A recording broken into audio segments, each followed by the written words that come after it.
this first podcast from Clackmannanshire Council. In the following short episodes, we'll be talking to people from around the council about the work they are doing, giving you an insight into what is going on and how we are transforming services for our communities.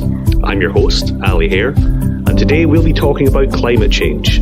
Joining us will be Robbie Seal from our sustainability team and Julie Haslam from our transformation team. It's great to have you along, so let's jump straight into the episode.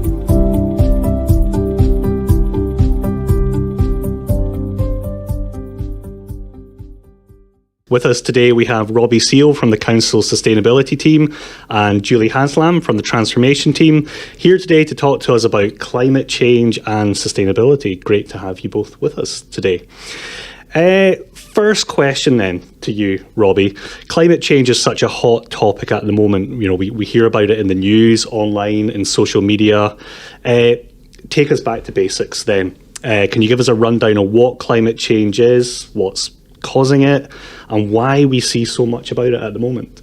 Yeah, sure. So in a nutshell, climate change is caused by heat-trapping gases that are being released into the atmosphere as a result of human activity since the Industrial Revolution.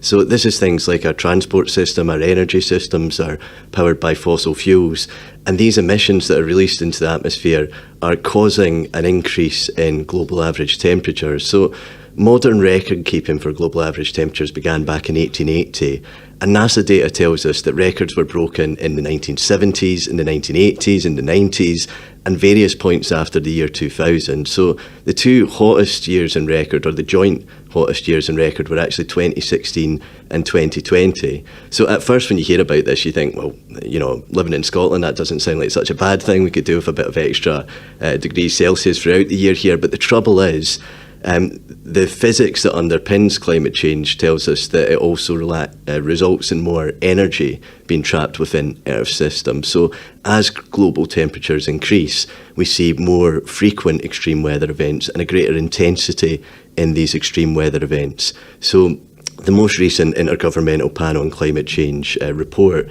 that was published in the year 2022 and was a huge effort from thousands of leading scientists around the world is talking about new records in terms of droughts that we're seeing observed around the world.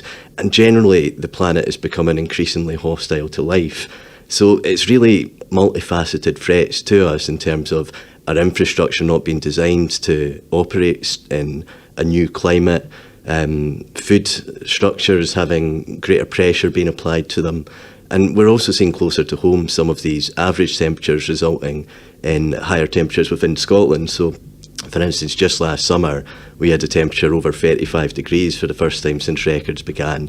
And record keeping began back in Victorian times. There was various points around the UK that were over 40 degrees Celsius. And again, this was the first time that this had happened. Yeah, I mean, I think I saw something online that said Menstrie and Tullibody had temperatures of about 31 and 32 degrees very recently, which is pretty balmy for the Hillfoots. So taking it from a global issue then to something that's a bit more local for the council and the kind of communities we have around us, is it as important on that kind of smaller scale rather than the global scale to be taking this into consideration? Absolutely. So there's a few different reasons. So firstly, we have to, on a planetary level, reach net zero in order to stop this process where we see the climate getting continuously more hostile to life. So we can divide the whole world up into areas that are too small to count, but collectively, you do still have the whole world. And one of the things that you hear working on climate change quite a bit is things like, what about China? But China's actually investing more in renewable energy than any other country in the world. And the reason for that is there's really compelling incentives to lead by example on this issue, because we saw in parts of the UK, Clackmannanshire especially, the economic benefits that you can get from leading industrial revolutions. Now, the job creation potential from leading on climate change is massive when you think about things like supplying clean energy, the energy independence that stems from that, and the reduced exposure to, I suppose, the vicissitudes of fossil fuel markets internationally. So, I mean, we have the opportunity by setting net zero targets locally to say, look, you can lead by example, you can create these new jobs, you can think about ways that people can get involved in this, and ultimately you can have a more sustainable system that contributes to better air quality, to reduce pressure on the NHS, and has this, I suppose, multiplicity of benefits. And so have you seen some of those impacts of climate change in our local area recently? Yeah, so we've actually been holding climate change forums around Clackmannanshire. So we've held them in Dollar, Alva, Alloa and Menstrie and other places. And some of the flood resilience groups that are run by volunteers who monitor different flood levels were telling us that in just December 2022 and January, that they'd seen some of the most frequent flood warnings since they began to operate as a group.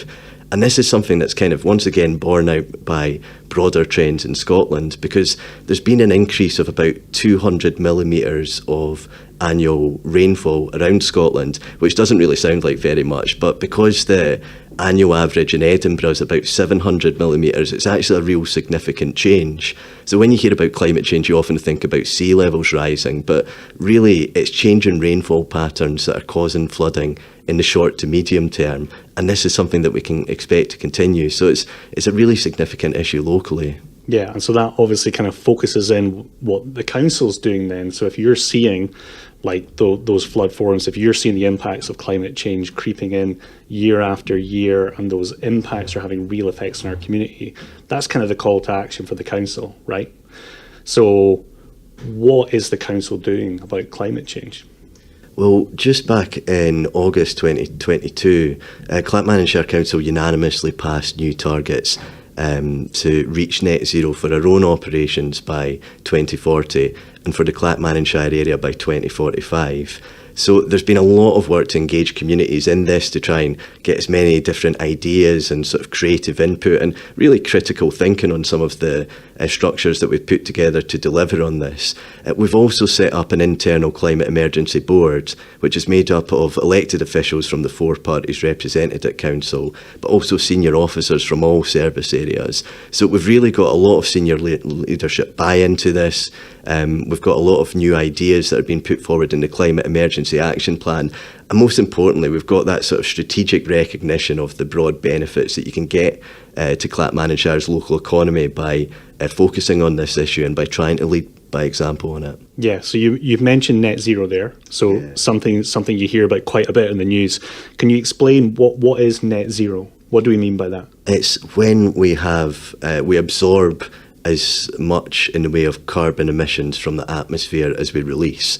So ultimately it's a zero state. So across most of, I suppose in broad terms, across climatological history, you had broad periods of stability because the planet has what's called a natural assimilative capacity, whereby things like trees and grass and plants absorb CO2. So even though there's some released into the atmosphere as a result of natural activities, you would tend to have those long periods of stability. So by doing things like protecting biodiversity, by setting aside land for additional tree growing, by thinking of how we can protect wildflower meadows, all these are initiatives that can lead to negative emissions, so they can help us reach that target of net zero by also working in parallel with our own emission reduction efforts. Yeah, so some of the concerns that we hear around net zero is that it's quite expensive to do. Is that the truth, or is there something more behind that?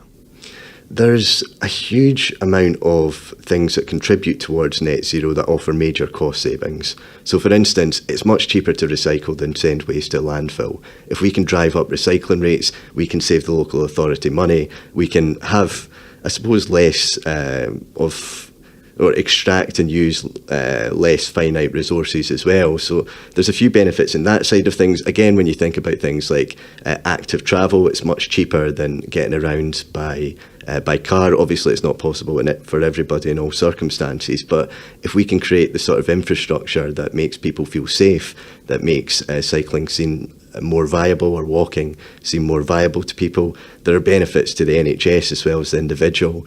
There's also the whole fabric first approach to reducing the emission intensity of properties, whereby if you insulate buildings, you do tend to save money in the long term as well. There are some aspects of climate change mitigation that are more costly at this stage. So for instance, air source heat pumps are seen as being quite expensive, but there's so many examples from around the world where you can reach an economy of scale that pushes down the prices in this area. So I think Finland has about heat pumps in maybe a fifth of its households, And again, when you're not using a finite resource to heat your home, it has broader benefits to society too. So by thinking strategically and by making long-term plans to reach net zero as a local authority, you can divide these up and kind of, I suppose, pick the low-hanging fruit to try and deliver cost savings, because obviously the council's in a period of quite unprecedented financial challenges. So by looking at those sort of mutually beneficial opportunities with respect to the financial circumstances and the climate change mitigation goals, there's a lot of ways forward. Yeah, so when you talk about those kind of bigger projects and the longer term transformation, what a great way to bring in Julie from our transformation team as well.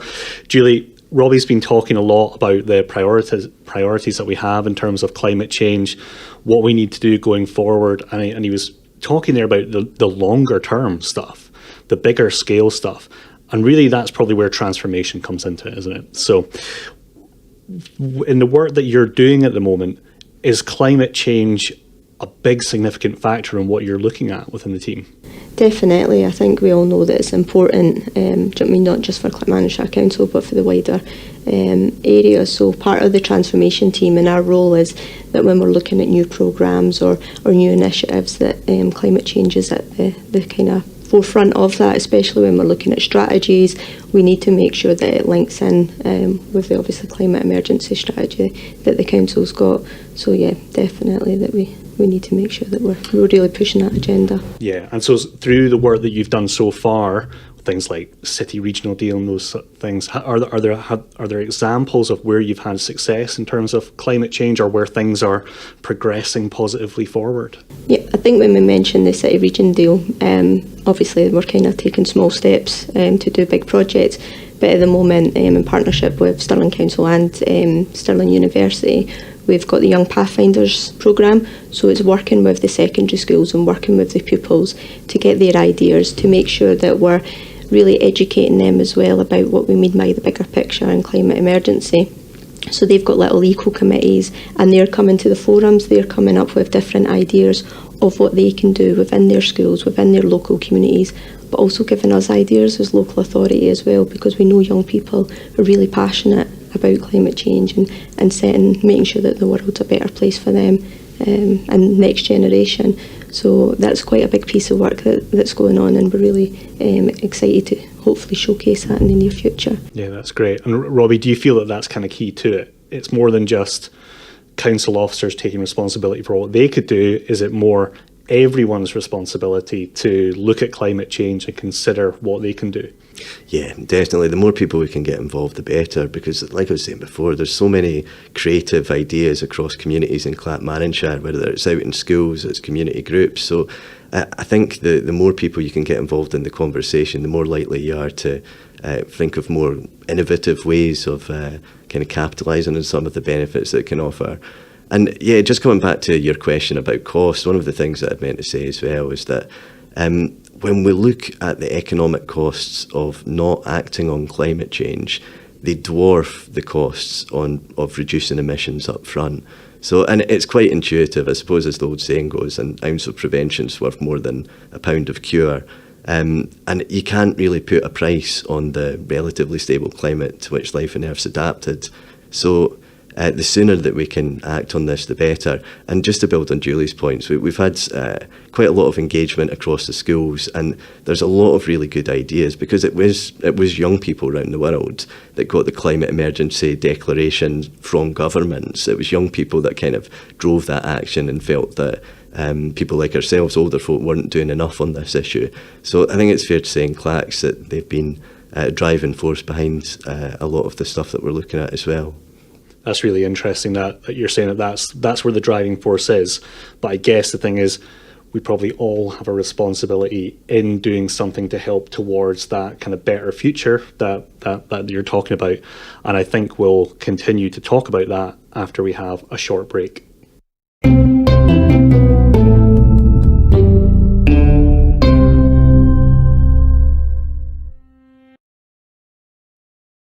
Okay, so we're back with Robbie and Julie, and before the break we were talking a little bit, we kind of naturally got on to everyone's responsibilities when it comes to climate change.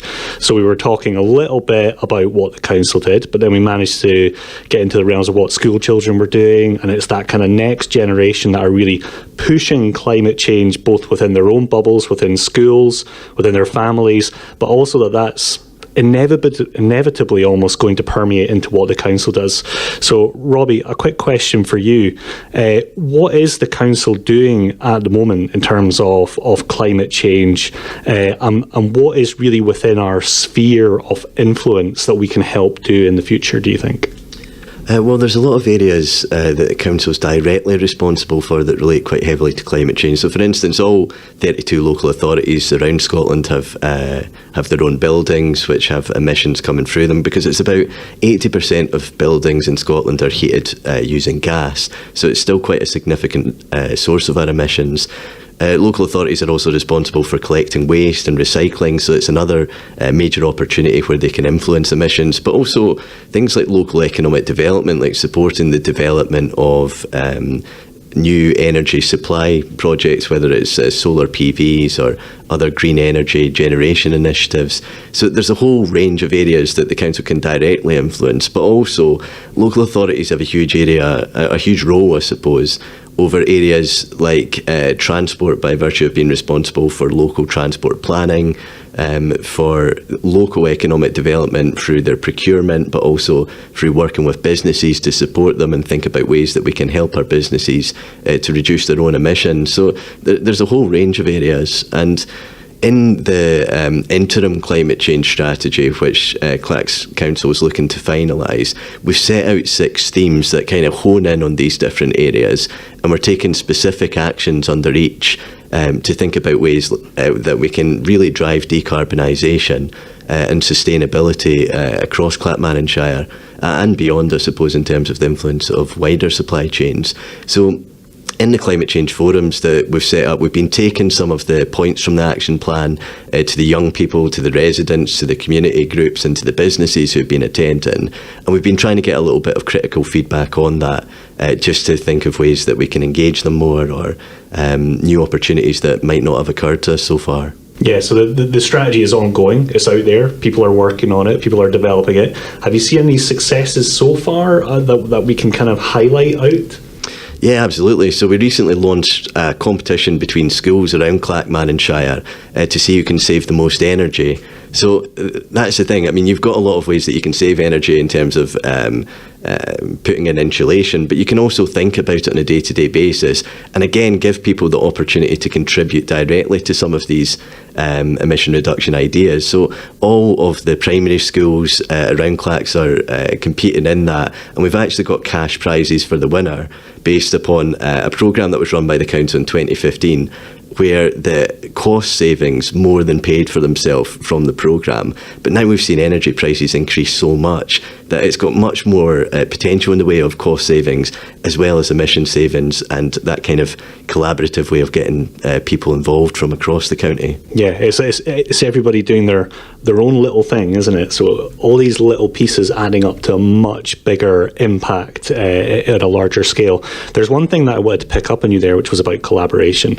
So Julie, I'm going to bring you in at this point. So obviously from the transformation angle again, a huge agenda that involves a lot of people, a lot of moving parts. How big do you think collaboration is to achieving some of the goals that Robbie's been providing for us there? Yeah, I think it's very important. I don't think any organisation can do it on their own, and I think kind of pulling together, sharing resources, sharing expertise is the only way that we're going to be able to do it. So we're working in partnership with the likes of Stirling University, Forth Valley College, we've got NHS, we've got our third sector partners who are playing a big role in this as well. So yeah, I think it's very important to make sure that we are collaborating and be successful for the wider Clackmannanshire. Yeah, and that's it, just everybody doing their part in order to try and mitigate some of the impacts, isn't it? Robbie, you have your chance. Is there anything else you want to add in before we finishing up for today? Yeah, I suppose just encourage anybody who's interested in this in getting involved. So as you mentioned, it's still a work in progress, our interim climate change strategy, but the action plan that I mentioned before is going to be a living document. We're really keen to get new ideas from all communities across Clacks as well as from employees. So in the summer of 2023, we're going to be doing a consultation on the climate change strategy, but also the Regional Energy Master Plan, which is part of the City deal in partnership with Stirling Council, where we're looking at energy generation potential across Clackmannan and Shire, and we're actually going to have two fully developed business cases based upon some specific geological features at Clacks to think of ways that we can make the most of that local environment and create some of the economic opportunities that I've been speaking about with reference to climate change. So we're going to be doing a bit of consultation on that, and we're also going to be doing some consultation on our pollinator strategy, which thinks of ways that we can protect biodiversity, we can encourage the use of green spaces across Clacks. So yeah, there'll be a bit of an explanation of each document, why it's important, how people can feed back to it. So the more contributions we can get to that, the better. And so if people wanted to contribute or get more information, where would they go to find that? There'll be information on our website, and we'll also be able to contact us directly. So for instance, climatechange@clacks.gov.uk is a way that people can reach our team. There's a huge amount going on, and it's fantastic to see, and there's plenty of opportunity for people to get involved in the future, it sounds like. Robbie, Julie, thank you so much for your time today. Fascinating to hear from you both, and a huge amount of work going on, and very best of luck to you both in the future. Thank you.